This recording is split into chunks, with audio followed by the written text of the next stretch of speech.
La prière avant de dormir occupe une place particulière dans la vie spirituelle de nombreuses personnes. Elle ne se réduit pas à une simple habitude, mais devient un moment intime où l'âme se recentre, où le cœur se dépose, et où l'esprit trouve une forme de paix avant de s'abandonner au sommeil. Dans une journée marquée par les courses, les responsabilités, les incertitudes et parfois les inquiétudes, le fait de prier avant de s'endormir agit comme une transition douce entre l'agitation du monde extérieur et le repos intérieur. C'est une manière de fermer la journée non pas dans le tumulte des pensées ou des préoccupations, mais dans une atmosphère d'apaisement et de gratitude. Prier avant de dormir, c'est aussi reconnaître que nous ne maîtrisons pas tout. Le sommeil lui-même est une forme d'abandon. On ferme les yeux, on se livre à l'inconnu de la nuit, sans pouvoir contrôler ce qui se passe autour de nous. La prière vient alors comme un geste de confiance, une remise de soi entre les mains de Dieu, comme pour dire que l'on accepte de lâcher prise, de confier ses peines, ses joies et ses projets à celui qui veille même quand nous ne veillons plus. Ce geste, empreint d'humilité, nourrit la foi et permet de ne pas se coucher avec le poids des fardeaux non résolus. Il y a également dans la prière du soir une dimension de purification intérieure. Avant de s'endormir, on revisite souvent les événements de la journée, les erreurs commises, les paroles maladroites, les moments où l'on aurait pu mieux agir. Présenter tout cela dans la prière, c'est demander pardon, mais aussi apprendre à se pardonner soi-même.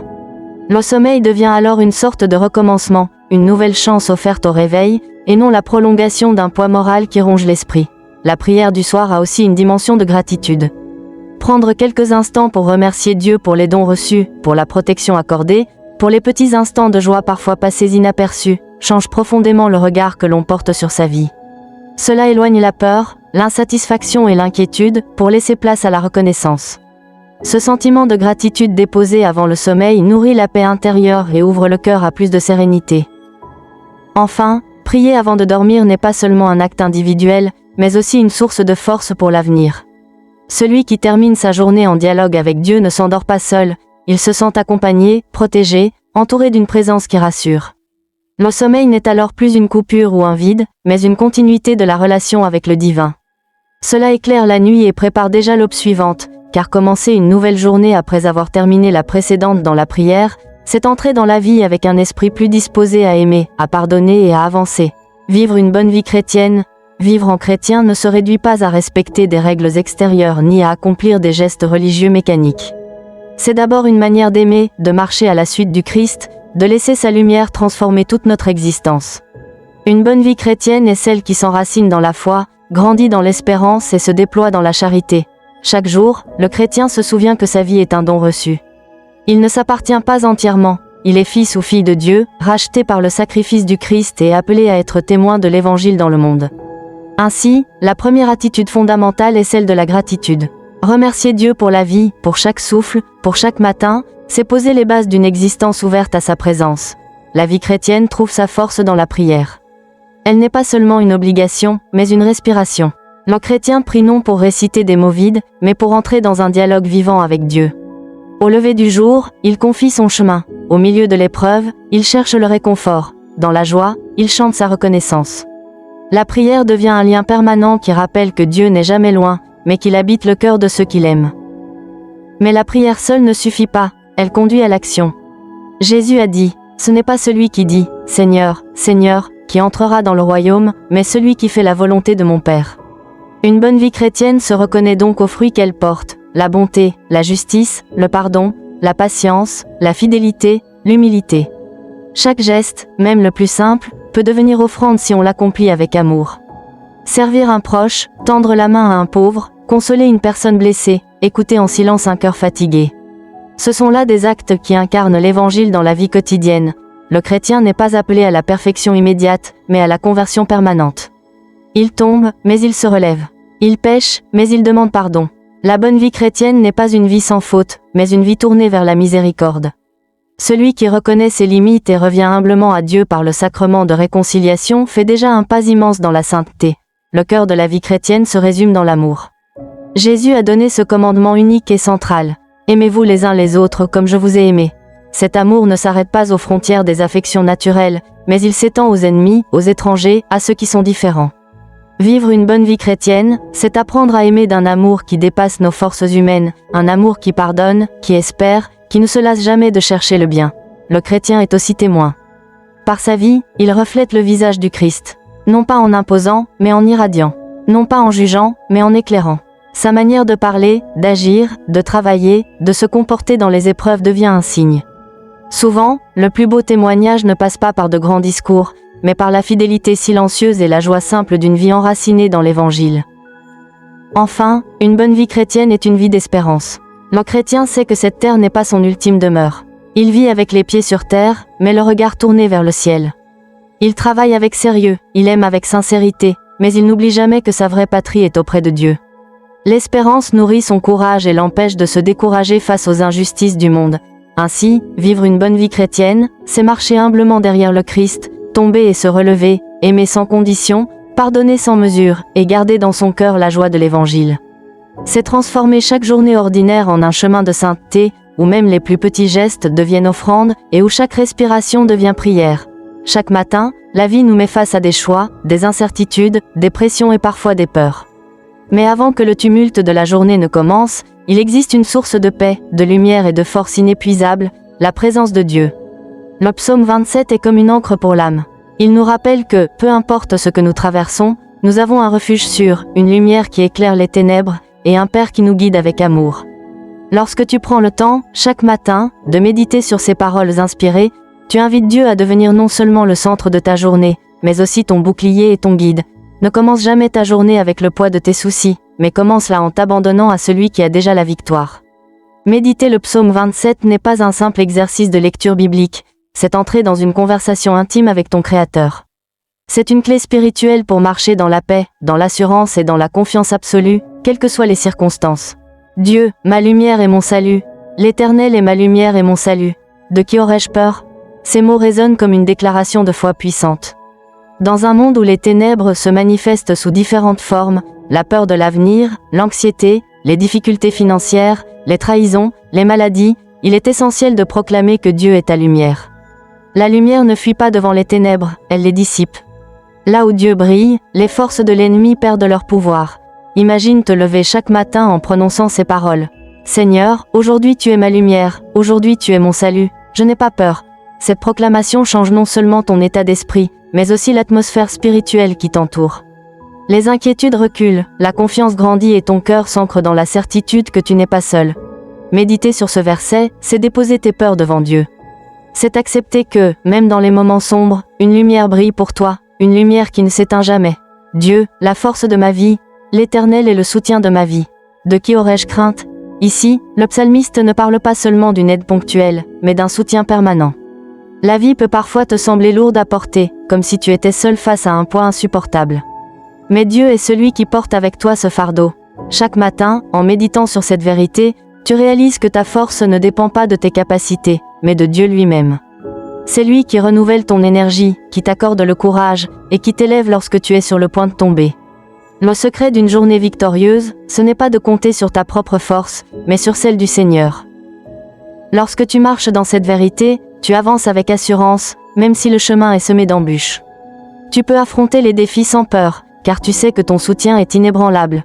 La paix au milieu des tempêtes, la vie est faite de tempêtes, les critiques, les injustices, les épreuves imprévues. Mais le psaume 27 nous enseigne une vérité profonde, même si une armée se campait contre toi, ton cœur ne craindra pas. Quelle promesse extraordinaire! Chaque matin, quand tu laisses cette parole habiter ton esprit, tu entres dans une paix surnaturelle. Une paix que le monde ne peut ni donner ni enlever.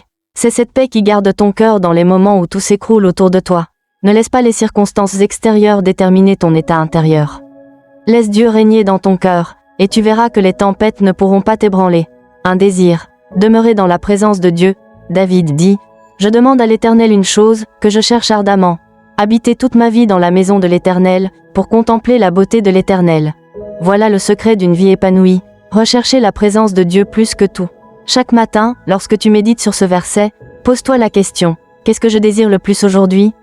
Est-ce la réussite, la reconnaissance, ou bien est-ce la présence de Dieu? Celui qui choisit la présence de Dieu trouve la source de toute bénédiction. Rester dans la présence de Dieu, c'est marcher avec lui partout où tu vas, dans ton travail, tes décisions, tes relations. C'est être conscient que sa main est sur toi à chaque instant. La prière comme arme spirituelle, la méditation du psaume 27 te conduit naturellement à la prière. Non pas une prière mécanique, mais une prière vivante, sincère, qui jaillit de ton cœur. David disait, « Éternel, entends ma voix, je t'invoque. » Toi aussi, chaque matin, élève ta voix vers Dieu. Confie-lui tes craintes, mais aussi tes projets. Remets-lui ton emploi du temps, tes rencontres, tes décisions. La prière n'est pas une perte de temps.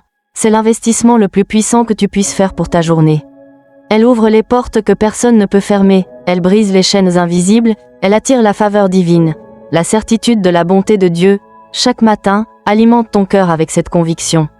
Attends-toi à voir des réponses, des miracles, des interventions divines. La foi attire la manifestation de la gloire de Dieu. Le psaume 27 se termine par une note d'espérance. « Oh, si je n'étais pas sûr de voir la bonté de l'Éternel sur la terre des vivants », la méditation quotidienne te rappelle que, même si les épreuves semblent longues, tu verras la bonté de Dieu dans ta vie. Pas seulement au ciel, mais ici et maintenant. Attends-toi à l'Éternel.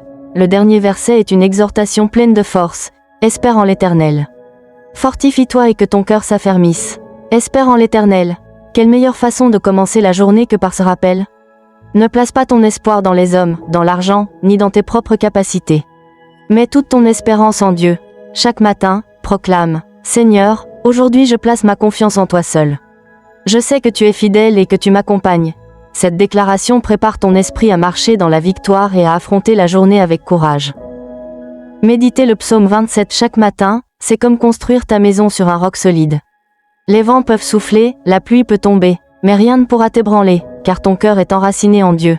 Alors, prends ce temps chaque jour. Laisse ces paroles nourrir ton âme, transformer ta pensée et orienter tes pas. Tu découvriras que tes journées seront marquées par plus de paix, plus de clarté et plus de confiance. Prions ensemble. Seigneur Tout-Puissant, ce matin je choisis de m'approcher de toi. Tu es ma lumière, tu es mon salut, je ne crains rien. Je t'invite à diriger mes pas, à remplir mon cœur de paix et à éloigner de moi toute peur. Seigneur, que ma journée soit imprégnée de ta présence, que mes pensées soient renouvelées par ta parole, et que ma vie soit un témoignage vivant de ta fidélité. Merci, car je sais que ta bonté m'accompagnera aujourd'hui et tous les jours de ma vie. Au nom de Jésus-Christ, Amen. Chaque verset du psaume 27 est une arme spirituelle. Quand tu déclares « Quand une armée se campait contre moi, mon cœur n'aurait aucune crainte », tu ne prononces pas de simples mots, tu engages le ciel tout entier en ta faveur. C'est pourquoi méditer ce psaume chaque matin n'est pas une simple habitude religieuse, mais un acte de puissance, une confession de foi, une stratégie de victoire. Souviens-toi de Moïse, debout face à la mer Rouge. Devant lui, les eaux infranchissables, derrière lui, l'armée de Pharaon.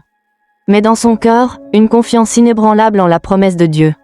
Et la mer s'ouvrit. De même, chaque matin, tu peux voir les eaux de tes impossibilités se fendre, si tu choisis de croire que Dieu marche devant toi. Souviens-toi de Daniel, qui ouvrait ses fenêtres 3 fois par jour pour prier malgré la menace. C'est cette communion fidèle qui lui donna le courage de tenir ferme dans la fosse aux lions. Toi aussi, par la méditation du psaume 27, tu ouvres tes fenêtres spirituelles vers le ciel, et Dieu envoie ses anges fermer la gueule des lions de ta journée. Souviens-toi de Jésus lui-même, qui se levait avant le jour pour se retirer dans un lieu désert et prier. Si le Fils de Dieu avait besoin de ce moment matinal dans la présence du Père, combien plus toi et moi devons-nous commencer notre journée avec la parole et la prière. Et je t'assure, jour après jour, tu verras la différence. Tes pensées seront transformées, ta foi affermie, ton courage renouvelé. Le psaume 27 deviendra ton chant de victoire, ton bouclier contre les flèches de l'ennemi, ta lumière au cœur de la nuit. Alors, que chaque lever du soleil soit un rappel de cette promesse. Je verrai la bonté de l'Éternel sur la terre des vivants. Et même si la nuit dure, même si les épreuves semblent longues, chaque matin tu pourras redire « Attends-toi à l'Éternel, fortifie-toi, et que ton cœur s'affermisse. » Oui, attends-toi à l'Éternel. Laisse résonner chaque mot dans ton cœur. Tu verras que ce psaume n'est pas seulement une lecture, mais une rencontre. Tu n'écoutes pas seulement David, tu entends Dieu lui-même te parler. Peut-être traverses-tu une saison de peur, une période où les ténèbres semblent gagner du terrain. Peut-être ton cœur est inquiet face à l'avenir, tes finances fragiles, tes relations brisées, ta santé vacillante. Mais écoute la voix de ce psaume, car il me protégera dans son tabernacle au jour du malheur. Ce n'est pas une promesse vague. C'est une vérité concrète, Dieu te cache dans son refuge. Imagine-toi, chaque matin, te lever, réciter ce psaume, et voir les chaînes de l'angoisse se briser. Imagine ton esprit s'éclairer comme le soleil qui perce la nuit. Imagine ta maison remplie de paix, non pas à cause des circonstances, mais parce que Dieu est là. Voilà le fruit de la méditation fidèle. Et lorsque tu arrives dans le tumulte de ta journée, tu n'es plus le même. Tu es déjà rempli de lumière, déjà habité de force, déjà habillé d'espérance. Les autres verront peut-être un simple homme, une simple femme. Mais dans le monde spirituel, tu marches comme un guerrier entouré de la gloire de Dieu. Alors, bien-aimés, ne laissez plus vos matins être volés par la distraction. Ne commencez plus vos journées dans la précipitation ou la peur. Sanctifiez vos débuts, car la manière dont tu commences détermine souvent la manière dont tu finis. Celui qui commence avec Dieu finit avec victoire. Aujourd'hui, prends un engagement. Dis dans ton cœur, Seigneur, chaque matin, je méditerai le psaume 27. Je boirai à cette source de vie avant de me tourner vers les choses du monde. Je choisis de laisser ta parole guider mes pas. Prière finale, Seigneur Tout-Puissant, toi qui es lumière et salut, nous venons devant toi en ce matin. Remplis nos cœurs de ta paix, brise nos chaînes de peur et de doute. Fais de ce jour un terrain de victoire. Que chaque parole du psaume 27 devienne une réalité vivante dans nos vies. Nous déclarons que nos pas sont guidés par toi, que nos pensées reposent en toi, et que notre avenir est sécurisé en toi. Merci pour ta fidélité, merci pour ta présence, merci pour ton amour. Dans le nom précieux de Jésus-Christ, nous avons prié. Amen.